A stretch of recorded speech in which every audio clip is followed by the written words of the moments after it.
So I want to get your take on something. But one thing that we've been doing for clients who desperately need to use some of these cloud service providers, they won't operate as a business without them, but they don't have the CRM, and they would fall into some of these categories like to a security protection category. Obviously not a CUI category. They would need FedRAMP stuff, but what we've been doing and what we've been working through, because we kind of did this a little bit with some of our JSVA efforts, and it worked well. So we're kind of taking the same approach. Is what we've been doing is for these absolutely necessary CSPs that engage with, that would be truly a security protection asset. What we've been doing is we've been going through all of their publicly available or NDA available documentation, like their ISO 27001, their SOC 2, their service description, their MSA, their SLA, all those types of things, and kind of mapping it to controls and objectives, and coming up with a publicly available, or not publicly available, but based on publicly available information or NDA available information, like a proposed CRM, a draft CRM for these CSPs, and make it very clear in like an instruction table or an overview page or something like that, that when we hand this over to the assessor, this CRM has been developed on behalf of the CSP by the OSA or the OSC, using available information. And this is the best we could come up with, because the final rule requires all these ESPs to have a CRM, but many of them don't have a CRM. But it doesn't specify the details of what has to be in the CRM or who has to create it. So that's kind of the approach we've taken, and it's kind of worked well so far. But I mean, what are your thoughts on that? So we, and there's a couple different pieces of that. So of course we are asked, even from the initial sales process, let's see your SRM. We want to know what you're responsible for versus what we're responsible for. And that's more just, validating the spend, right, at that point. And I always, there has to be a disclaimer that we haven't, because we're in RPO, we're coming in and doing a readiness assessment, call it a gap assessment, if you will. We don't know anything about your environment yet.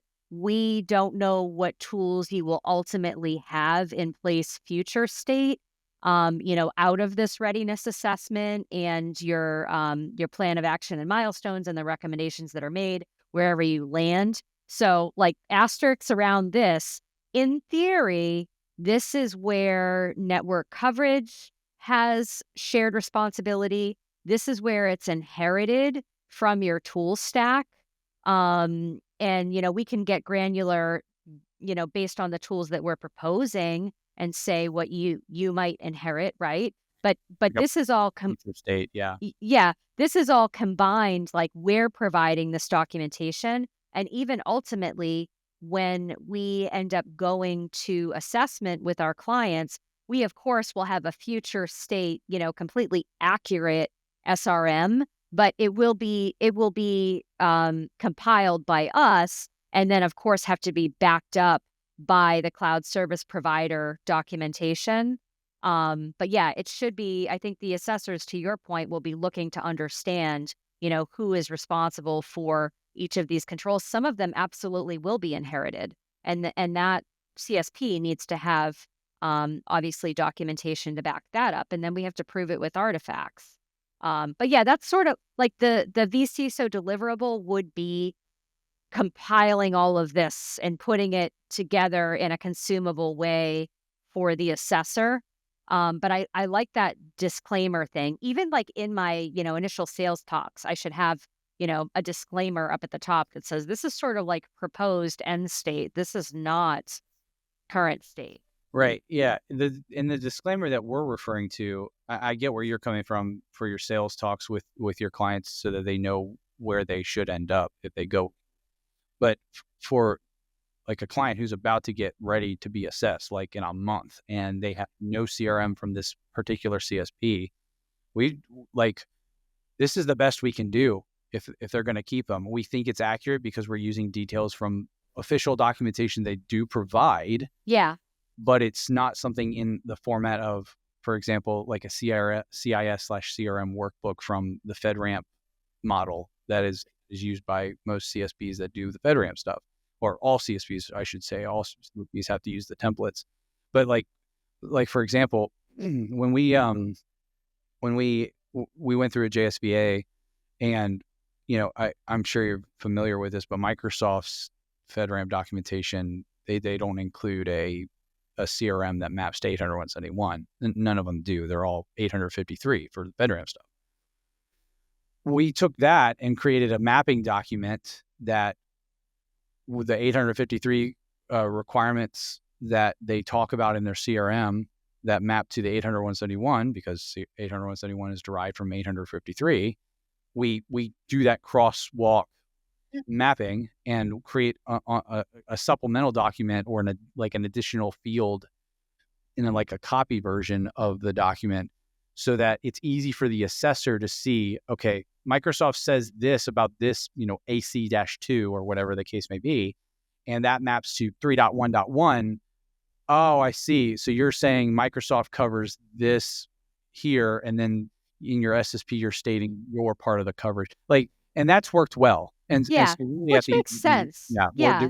For these ones that don't even have the 853 stuff, just using those details from their SLA or something. Yeah.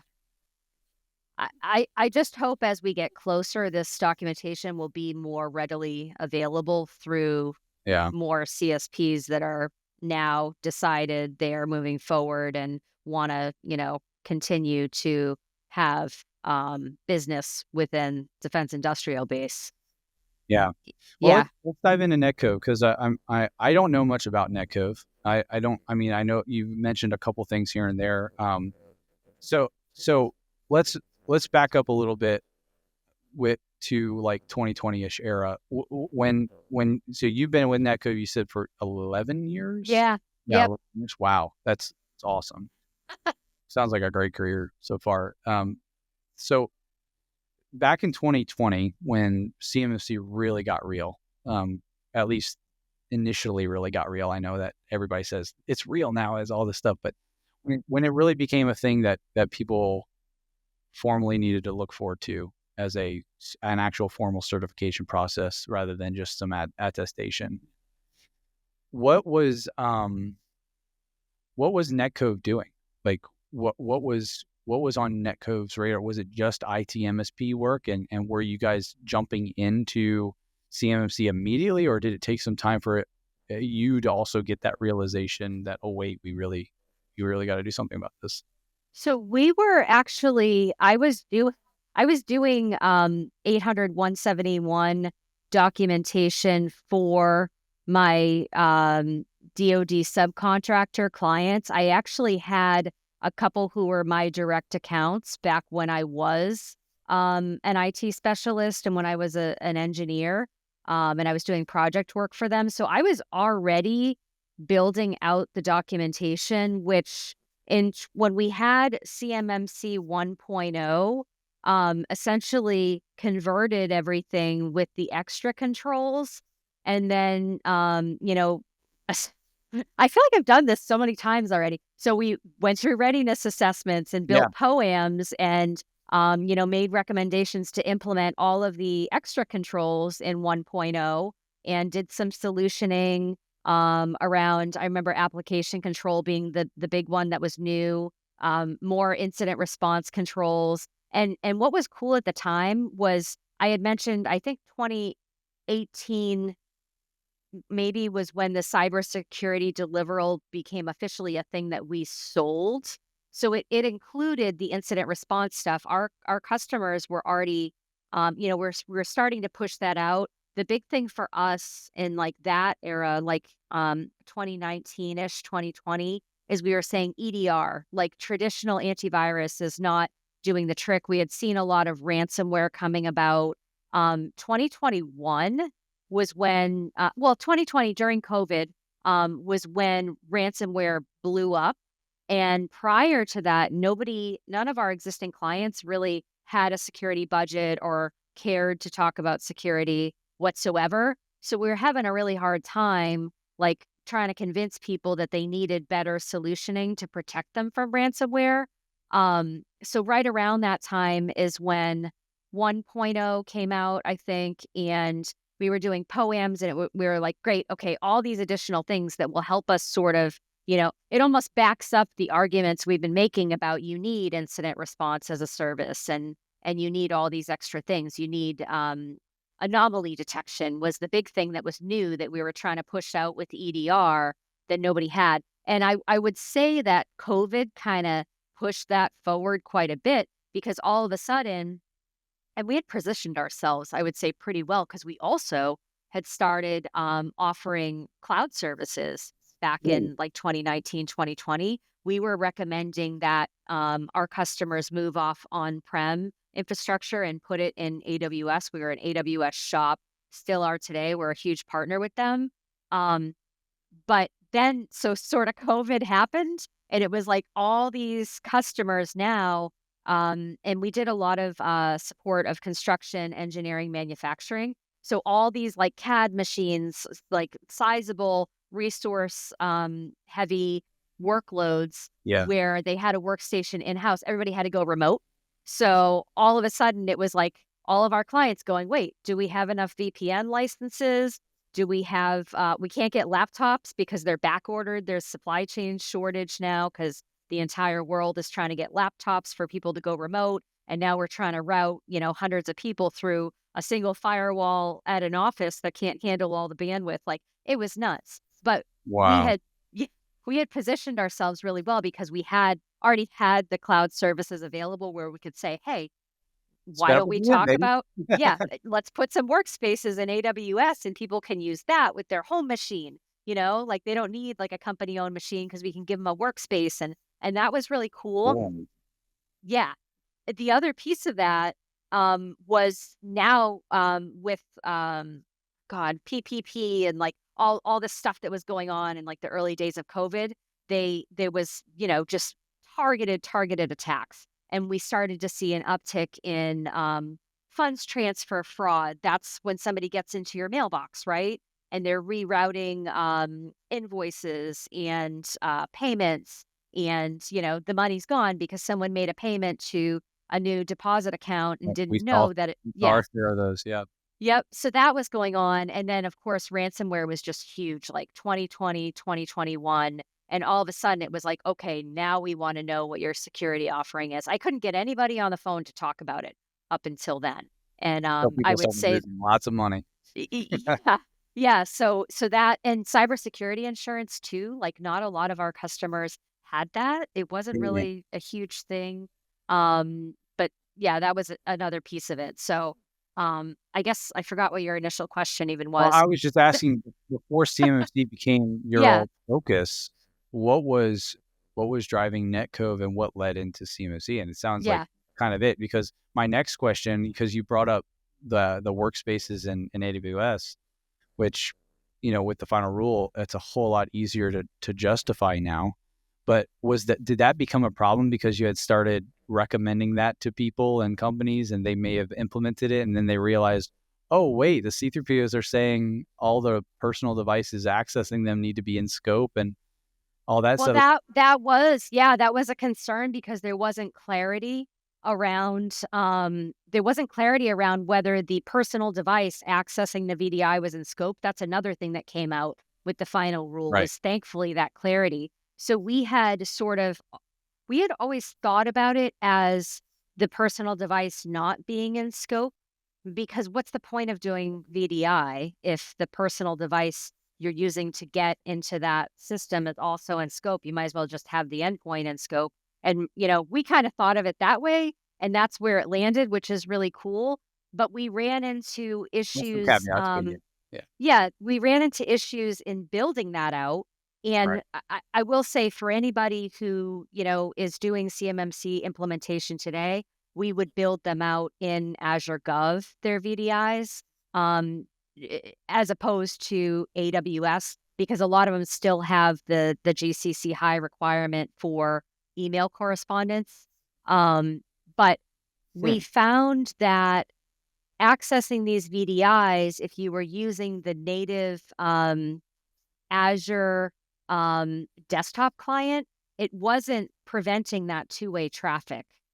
So The in that redirections. scenario, the endpoint could potentially still be in scope. So that's sort of where we solutioned and started digging into ZTNA and Mhm. using zero trust network access to connect to that VDI. And that became a lot more granular, where we could use that to number one, establish full tunnel FIPS 140-2 validated encryption to get you into the VDI.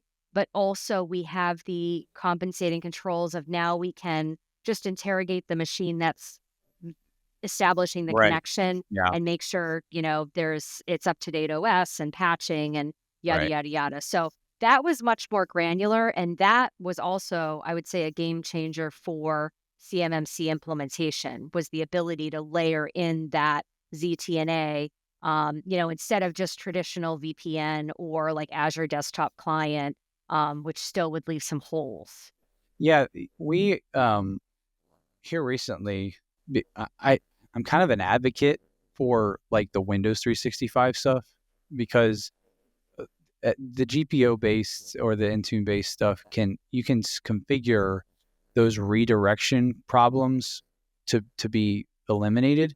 But we've seen a lot of clients using like Zscaler and stuff like Yeah, that to help implement that, and it seems to work really well.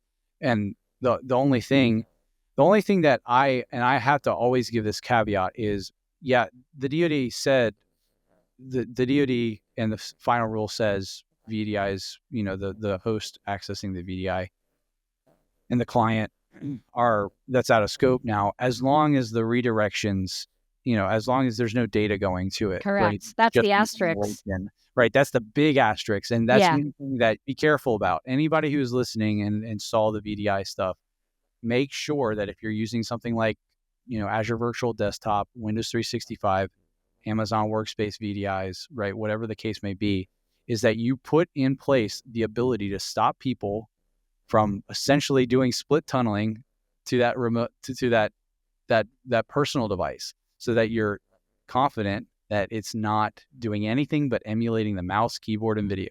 That Mhm, that is the requirement. And mhm. if you don't do that, your device at home is in scope, Right. at a minimum as a CRMA, maybe more. So do it. Like, make sure you do it. You will have scoping problems with the C3PA. Yep. Yeah, absolutely. Yeah. So, okay, so you guys, and I wanted to ask you your incident response, because I have a couple of friends in the incident response world. Like that's where they thrived. That's where they came from. What what was your all's incident response bandwidth like for, malware attack? Like I knew somebody who he actually worked over in Europe doing ransomware recovery, like rebuilding projects, and he said those were nightmares. So, Yeah. did you guys at NetCov, were you all involved in that type of recovery work? Oh, yeah. We actually have clients today that brought us in post-incident where they got hit, and they needed to rebuild, and they were recommended to us. So we have done plenty of cleanup on aisle 6. Um, that's kind of the nice thing where, like you said, you looked on our website, we have all these different deliverables.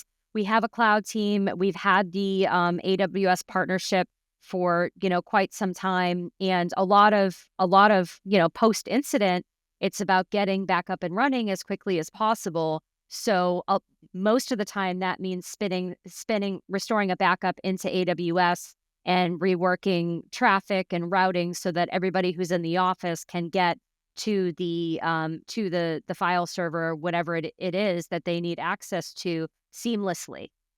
So our cloud team, our backups team, we've worked very closely together through some of those, and it there were plenty where it wasn't pretty. We've had customers, or we've had clients who brought us in because all of their machines got nuked because something happened overnight and, network commands were sent out and user endpoints in the office were nuked when the employees came in the morning.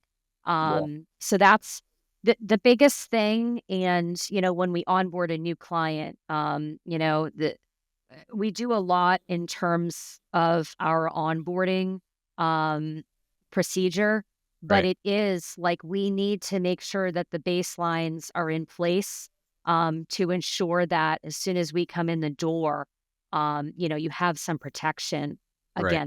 against these type of things. Whether that is, part of it is setting up anomaly alerting, part of it is rolling out a SIM and pulling in logs and making sure that we have eyes on glass for all these things. Part of it is getting, cloud backups in place that are immutable.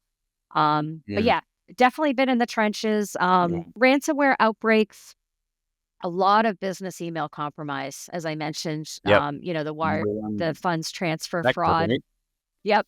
And we've seen ransomware as a result of business email compromise. Like we've seen it all. Yeah. I will say there was a point in time where, we talk about AI and late 2023 into 2024, it really felt like the threat actors were winning because they had AI tooling at their fingertips. And it was very, very clear that they had started to use AI to their advantage to work smarter, faster, Yeah. and get in without being detected, perform reconnaissance, and, really strike and hit where it hurt the most. Yeah. Us on the other side, of course, I had mentioned that we have a SOC in house, and we had all these humans with these amazing brains, and just this wonderful training and the ability to correlate logs and triage and see what was going on. But we're still human, Right. so we're never going to be able to compete with the threat actors using AI to their advantage and using automation to their advantage. So late 2023 into 2024, we had seen the number of business email compromise incidents just skyrocketing. And this was the point in time where we had adversary in the middle attacks. So, again, going back to 2020 and all these conversations, we would talk about MFA and tell our customers they needed to have MFA in place. And this was like a baseline control and yada, yada, yada. We could talk ourselves blue in the face. We finally got to the point of, I think, all of our customers having MFA in place. And no sooner had we achieved that than attackers figured out how to get around MFA. Yeah. So adversary in the middle is they would be using like a phishing link and like a proxy Passing the test, connection. right? Yeah, they would scrape the token, and then they would be able to get into your account using that Wow. token. So that's sort of where we saw, business email compromise going off the charts. And it Yeah. became very evident that we had to introduce tooling that used machine learning and automated lockouts and playbooks. And we had to up our game to be able to stop these attackers in their tracks because we burned so much time and energy on any single one of these incidents, Right. getting in, stopping the bleeding, but figuring out, correlating the logs and figuring out that there was a problem was where, humans, just can't keep up with machine learning and tools that have AI built in where they can look at IOCs and go, oh, lock that mailbox. There's a Mhm. problem. And then, of course, let the analysts know so Yeah. that they can help the user get Alert back from into their it. account and Yeah. all that stuff. So, Wow. Yeah. It's actually kind of refreshing to hear you say some of that because, you know, we go to conferences and, we see a lot of tools, we see a lot of marketing. And um, to be honest with you, I kind of have a bad taste in my mouth towards most solutions out there. Not because they're bad solutions or the people are bad or anything like that, but but just because there's so much marketing and so many buzzwords and things like that. But would you have tools that now that you've worked with them and seen them in place that you actually truly would recommend and say it's more than just marketing? Oh, for sure. So our deliverable comes with the tools. Our Right. cybersecurity tools are part of the deliverable. So everything that we are delivering in terms of tooling is a product that we have evaluated and vetted. And again, going back to this example, early 2024, our evaluation criteria list was this long. Like it had to be something we could use in multi-tenant mode. We can't have an individual Right. account for every single one of Or our clients. yeah. Hopefully they have an MSP program. Hopefully we can use them for our CMMC or ITAR customers, which means that the data is housed in the US, or there's a restriction on, who can access the data, Right. if it's US persons or not. So that it also, weigh it against pricing and, our ability to spin it up and turn it down. All of these things are solutions that we have vetted almost endlessly, landed on as best in class, and then we deliver that to our customers. So I can absolutely recommend, a new one that we introduced in 2024 was MDR for Office 365. And I had been Oh, yeah. looking at tools since maybe like spring, early 2023. It took that long to vet the ones we wanted to look at and decide who we were going to partner with, because What it was had the to be name the of the right tool? tool. That What was Huntress. Huntress. Yeah, Oh, we yeah. went Sure. That- through a bunch of different products. Huntress was early to market for their Office 365 API, but the ability to detect those IOCs, like I was saying, and then lock down the mailboxes, and then generate a ticket that goes to sometimes we have playbooks that are just automatically happen, but sometimes there's a ticket that goes to the analyst and it says, here are your remediation steps. There was a mailbox rule and this, that, and the other thing, and you got to run through all these things. And they have this really awesome function where here are the recommended remediation steps. You just press a button to They'll do approve it. it, and it'll kill the mailbox rule, like flush out the token, like all these things. So that was really cool. And yeah, they've been a phenomenal partner. And I can tell you that. And we also partnered with Perception Point, who is so they are not a traditional spam filter. They're not a secure email gateway. They are an ICAS solution, which is integrated cloud email security, meaning traditional spam filter sits in front of the mailbox and whatever goes through, goes through. It's in the mailbox. Integrated cloud email security has an API into the mailbox, so it connects with Office 365. And if the tool finds out after the fact that something is malicious, it can claw it back out of the mailbox.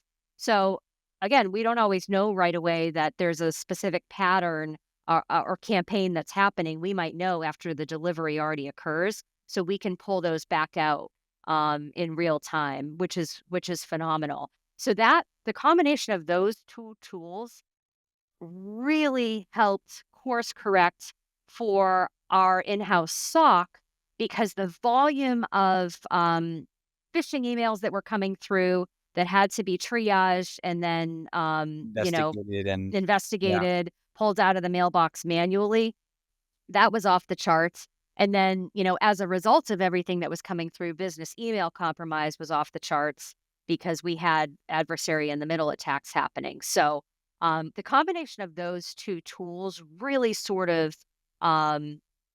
really bolstered our security team. Just having that automation, machine learning, things in place that would happen before, we've got round the clock coverage, but the 2 a.m.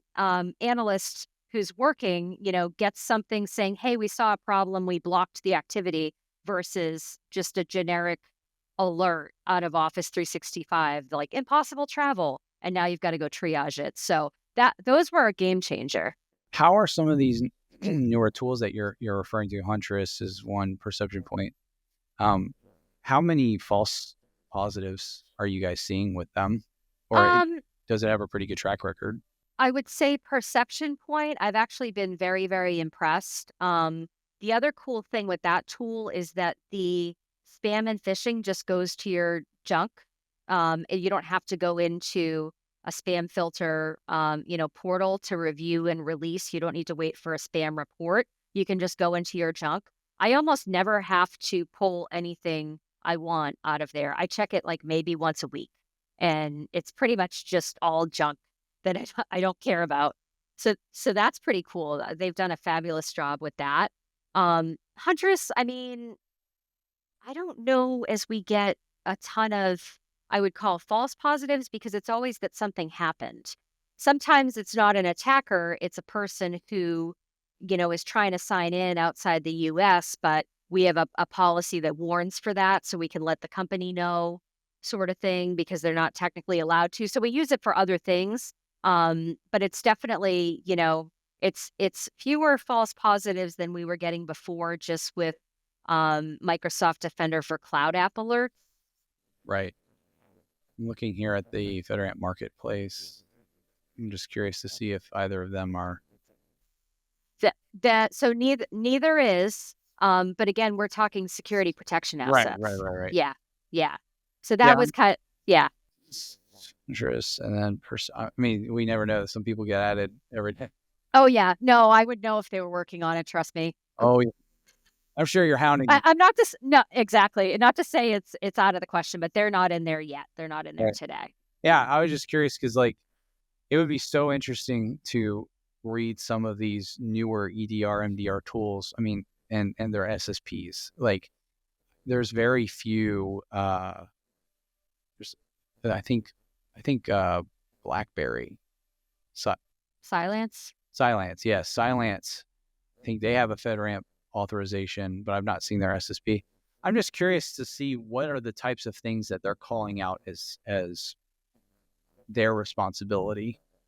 It's something I haven't seen too much. I mean, I've worked mostly with the EDR, XDR solution from Microsoft, right? Defender.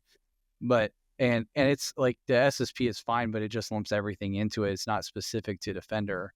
So it's like, I mean, it's fine, but I would like to see some of these more niche products and the SSPs and the CRMs that they have just on the side of wanting to know, okay, if I have to generate a CRM to kind of at least have for an assessment for a CSP that, or in one of these solutions that don't have a CRM, what are the types of things other actually legit FedRAMP, products are including that have gone through the 3PAO assessments with the FedRAMP PMO and all that stuff? I'm just curious because I really only think there's a handful of EDR/MDR/NEDR detection response capabilities on the FedRAMP marketplace, and I've not seen their SSPs. I don't know. Yeah.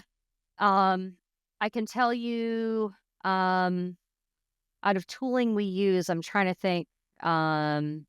I know a big one that was just announced, and they're not there yet, but that Arctic Wolf is working towards it. Yeah. So that'll be really interesting. Yeah, we actually we have some inside baseball with Arctic Wolf, so we are partnered with them as well. Yeah. I mean, they're from what I've seen, they're pretty solid. Some of the the clients that we work with that use them are pretty happy with their work and their product.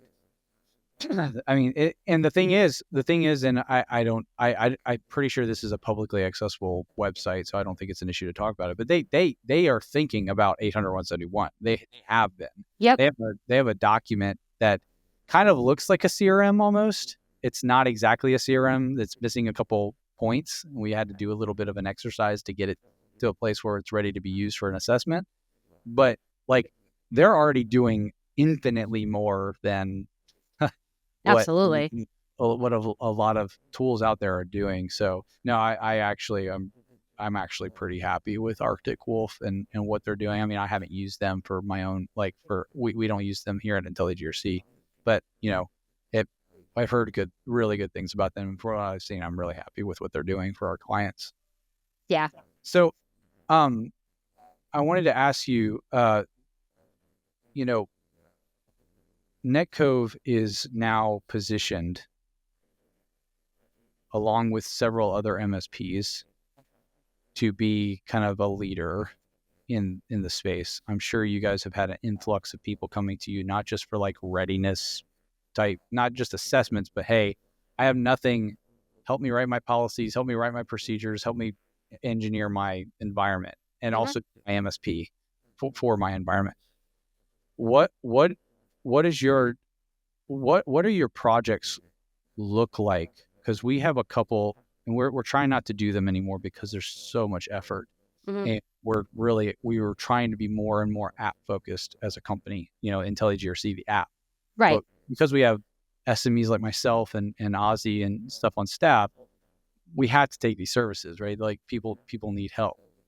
But what at NetCov, what does a project at a 30,000 foot view, what is a project for a company that has nothing and just desperately needs help? What does that look like from beginning to end? And I'm also wanting, if you're okay with this, I'm also wanting to emphasize what your guys' disposition towards actual involvement in the assessments are too. So if you could touch on that, that would be, I'm just really curious about how you guys are handling those situations. Yeah, and the answer to that is the two things are interconnected. So we I sort of frame it as and let me start by saying our model is more monthly recurring than it is fixed fee project. We started out doing fixed fee project way back when, and because CMMC has sort of been so long and drawn out, it's tough to say, we're doing a one-time gap assessment. Here's your piece of paper. See ya. And then you never hear from us again. That wasn't a good fit for us because we're an MSP and we're more well positioned to be a partner for the long term. So we converted over to monthly recurring and we treat it as a vCISO engagement. But what that includes is I break it up really into sort of two separate initiatives.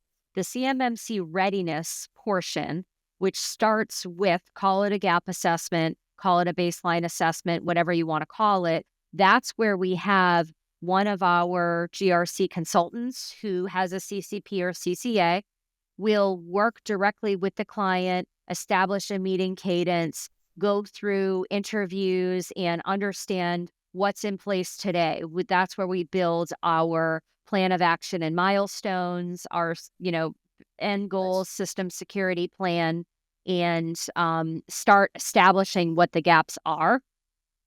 Also, part of that project would be policy library review and procedural review. And so our consultants are actually drafting policies. A lot of customers, to your point, will come in and they have nothing. Like they don't even have acceptable use or anything in place, right? Hopefully they have a WISP, but not all customers do. Yeah. That's just the reality. So, looking at what's in place and drafting policies that fit the organization, what their, current processes are. The organization owns those policies, but our consultants will draft them. So, very long-winded answer, but that first part is really your readiness. It's building the plan of action and milestones. And then because we are an MSP, because we're a cybersecurity provider, we uniquely have the ability to make technical recommendations for implementation, which is a little bit different. There are certainly consultants who will say, you have a gap here, go figure it out, address the gap, without any sort of technical guidance on tooling or configurations. And we're never going to come in and say, like, you need all networking equipment, you got to buy all new stuff. We'll say you have a firewall in place. Maybe it supports FIPS 140-2, but that's not turned on, like stuff like that, right? So we want to get you there in a way that is attainable without breaking the bank. So that's the first portion. And then we will track your progress, and we can actually report your SPURS score. We're in the Pi portal as a vendor user connected with your cage code. So every time you implement something, we're going to go back in and report your score. So that's consistently improving. Oh, wow. Yeah, which is You good guys because are working with customers to update their SPRS in the formal portal. yep, Direct. exactly. Wow. And that's been great because we had even through like 2020 and before CMMC went live, quote unquote, we had contracting officers coming to our customers going, your score is kind of not great. Like, when are you going to increase? Like, can you get to X number by X date and just, like do some improvements? So we've had that going on for a couple of years now. So of course we're going to, we have the ability to report every time something changes. We want to target the 5-pointers first, of course. But that's sort of how that progresses. And then the back end, in theory, we have an environment that's getting closer to fully implemented. We work very closely with C3PAOs where we've sort of established a relationship where we can kind of, make a referral, bring our customers to them, and, potentially get our customers booked for their level 2. Yeah. Now, in theory, this is all future state because these just started happening January 2nd. We're an RPO, so we can sit on the interview on our customer's side of the fence. That was a decision that we made early on. We did not want to become a C3PAO.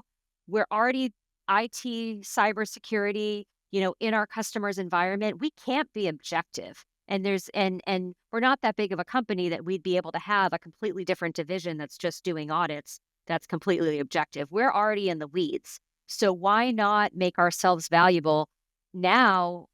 And defend the work. And defend the work. Yeah. We serve the purpose of being, for all intents and purposes, our customers in-house CISO or in-house risk manager, program manager. They now don't need to bring that expertise in-house, and that's saving them on paying that person's salary, right? Because they Right. have us. So for the life of the engagement, pulling the artifacts obviously into IntelliGRC, getting the packages all ready to go, getting the policies all ready to go. Everything is mapped. You're 100% ready. Now let's go sit on these interviews. And even to the extent that we're going to go out on site and be there as needed, where physical premises is in scope, we really want to make it as easy as possible for our customer. Like, we don't want them to have to hire someone in-house with CMMC expertise. Some have it, and that's fine too. But the smaller companies, the mom and pops, like they don't have budget for that. And implementing CMMC in addition. That's really interesting because we kind of do that too with our one-offs, like our FFP engagements that we've done for helping people prep for like JSVAs. Like the last one, I was speaking the whole time to the C3PAO on behalf of the CEO of the company, but I'm just the consultant. So like it works. It works well, especially when you're the one doing all the engineering up to the point of the assessment. Where it's different between NetCov and what we do is we're not an MSP. We can't be an SP. We don't have the bandwidth for it. That's not our business model. So we'll do all this engineering work, but then we got to pass them off to somebody like a NetCov, right? Yeah, that's actually so have you guys sat through any JSVAs yet, or is this more we have not done JSVA. Okay. We now are just working on level 2. We kind of skipped through that, which is interesting, but we've certainly, outside of the CMMC business model, support customers who are doing Sarbanes-Oxley and a number of other compliance frameworks. GDPR has been big as of late, GLBA. We participated in SEC interviews and things like that. So it's not a new model for us, sitting with the customer and speaking on behalf of the customer. I love our clients who they know they have an audit coming up and they're like, can you just reach out to Bridget and coordinate with her and talk with her? Like, I'm always like, we do have some customers who like, they have to do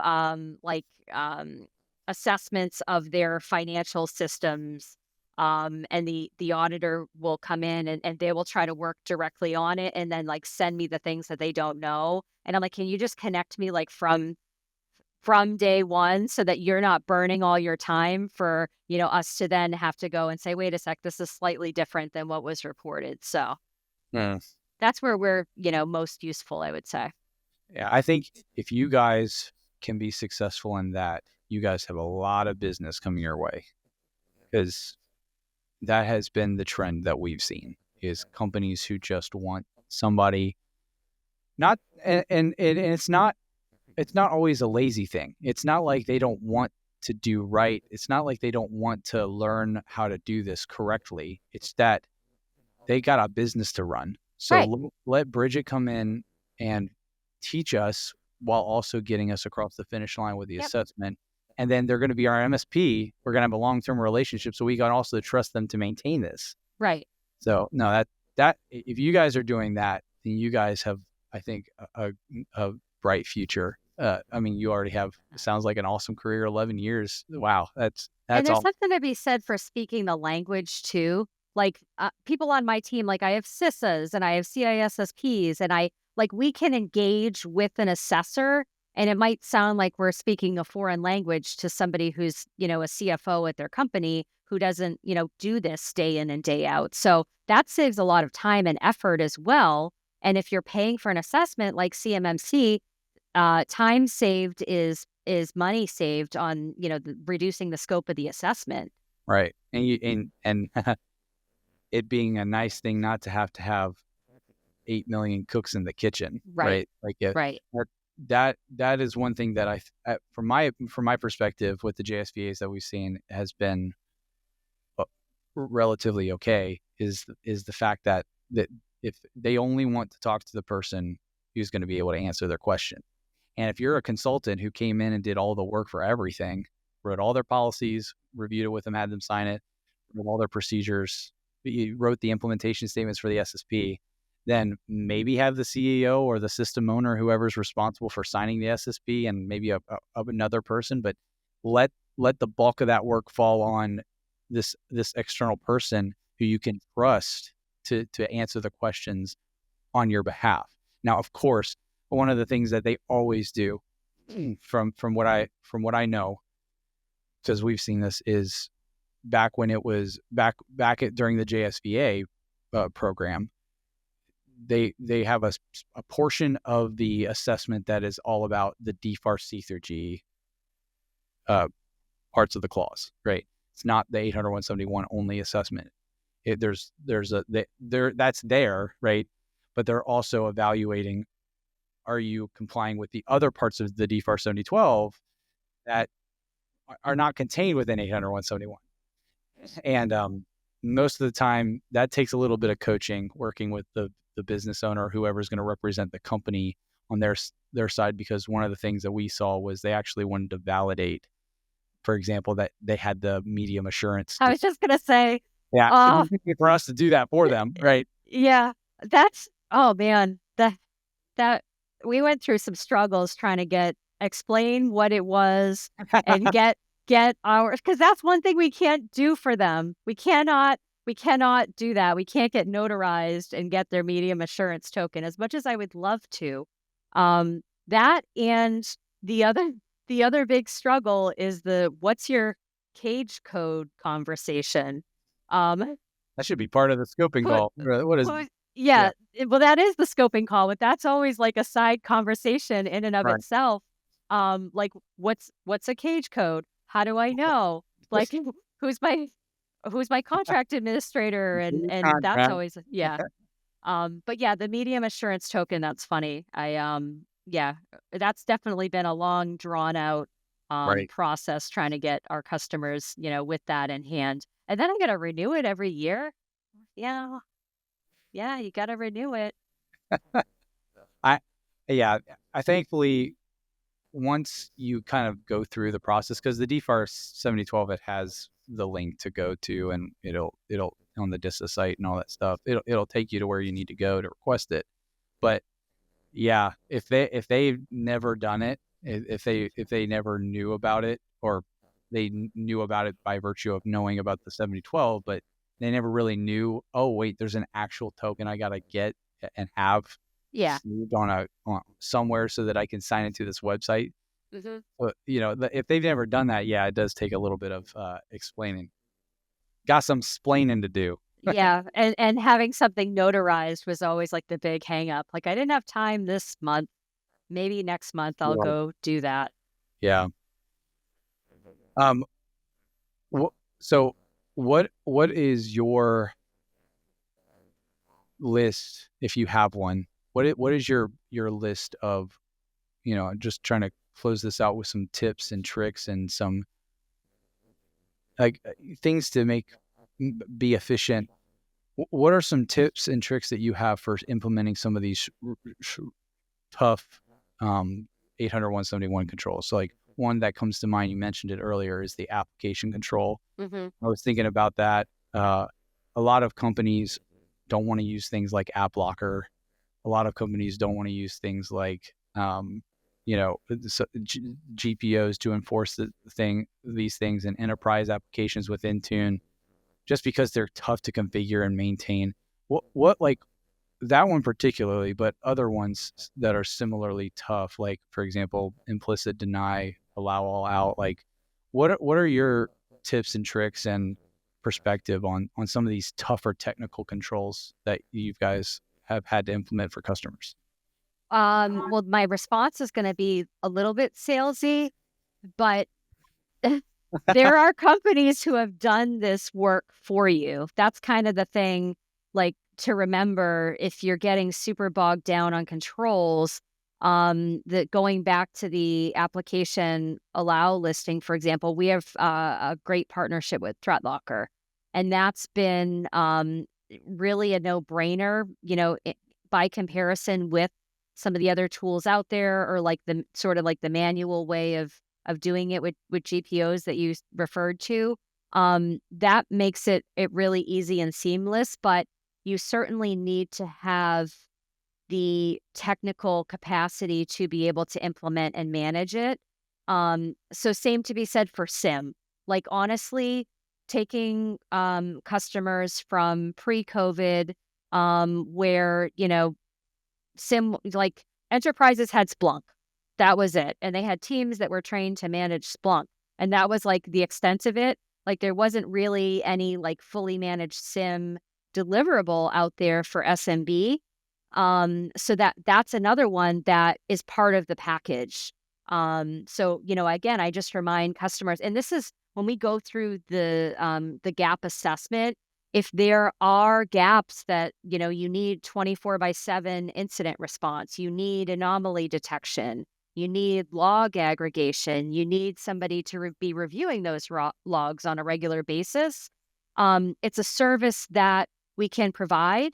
So I wouldn't lie to you and say that we don't always recommend, like, hey, we can help you fill these gaps as sort of like an all-in, per device rate. Because otherwise, if you don't have the technical expertise in-house, you're going to drive yourself nuts trying to, have an IT guy receiving alerts who can never take a vacation because he's the only one there to receive alerts, sort of thing. Yeah. So I would say at this stage in the game, look for partners who have done the work for you that can bring those controls as a deliverable. And going back to our earlier conversation, the CRM, like you have to have all those things in place and know that they know CMMC and they're dedicated to CMMC. They're moving forward with it.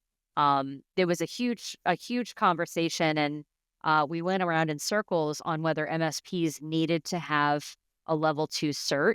And that, the clarification where we broke down the differences between MSP versus CSP was really, really helpful, and somewhat clarified that, no, we were not technically required to have a certification, but if you don't, that MSP, we would have to go through audit with every single one of our customers going through audit, because where we have shared responsibility. So we made the decision that we were going to get a cert, because now we can say this platform service that we're delivering has been validated by a C3 PAO.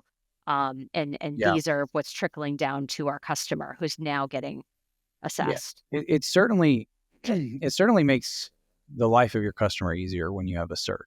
I'm still kind of skeptical, to be honest with you. I'm still skeptical in thinking that even certified MSPs aren't going to show up on assessments. I think it's pretty obvious that they will. Oh, absolutely. Yeah.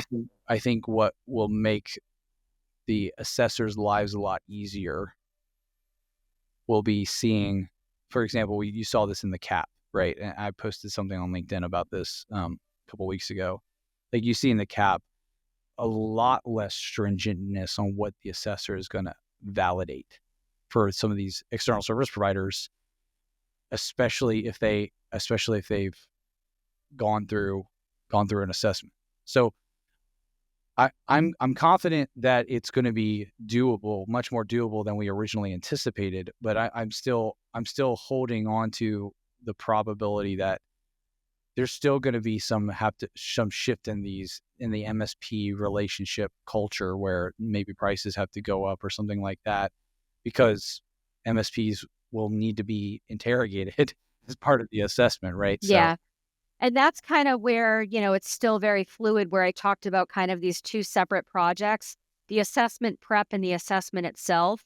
We may find out that there's a lot more of a time and effort requirement from us, even if we have that certification. So that's where the market shifts.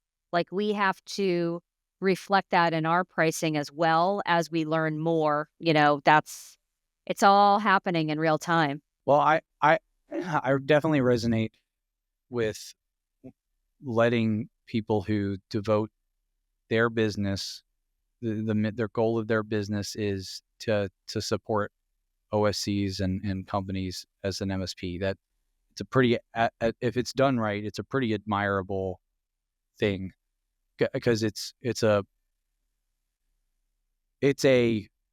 service oriented position where you're dealing with a lot of vulnerable people.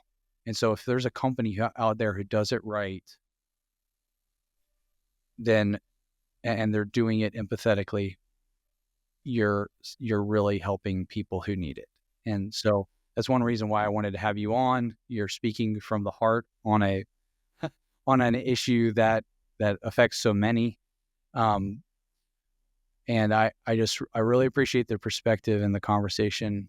And like, Bridget, thank you so much for coming on. Do you have any closing thoughts for people, and how can they get in touch with you and things like that? Yeah, absolutely. So I'm out there as you mentioned. NetCov is one of the I would say premier providers of CMMC readiness and CMMC and services that will fit the mold for CMMC for OSCs and OSAs. We've done a lot of homework. We have done a lot of preparation. As we talked about, we have been tracking this from the early days. Our primary goal being that our customers in the defense industrial base can continue to win the business. They continue to win the business, and continue to work within the defense industrial base, continue to work on these DoD subcontracts. And, we want to help avoid any interruption, in their contract workload, and help them get through this assessment process as seamlessly as possible. We're here to carry the load. We've certainly got the expertise in house. We talked a little bit about team building, but it's really important to me that we have a consistent deliverable, that we have an effective deliverable, and that we have the best possible experts on our team that we can. It's a tough market. Staffing is tough, even if you take CMMC out of the equation. But we've got, an insane attention to detail, coming down from the top, of course, a little bit of hyper focus, as you can tell with me, on CMMC itself. So we got the staff in place, and we're continuing to build, and really with the end goal of getting beyond these assessments and being able to help keep the program running, over the next several years and several cycles. So I'm on LinkedIn. I'm not crazy posting stuff all the time. Occasionally I'll chime in, but we're out there, certainly at CMMC events, with our booth, speaking where I can, chiming in where I can, and I'm available if you have any questions. All right, Bridget, thanks so much for coming on. Bye, guys.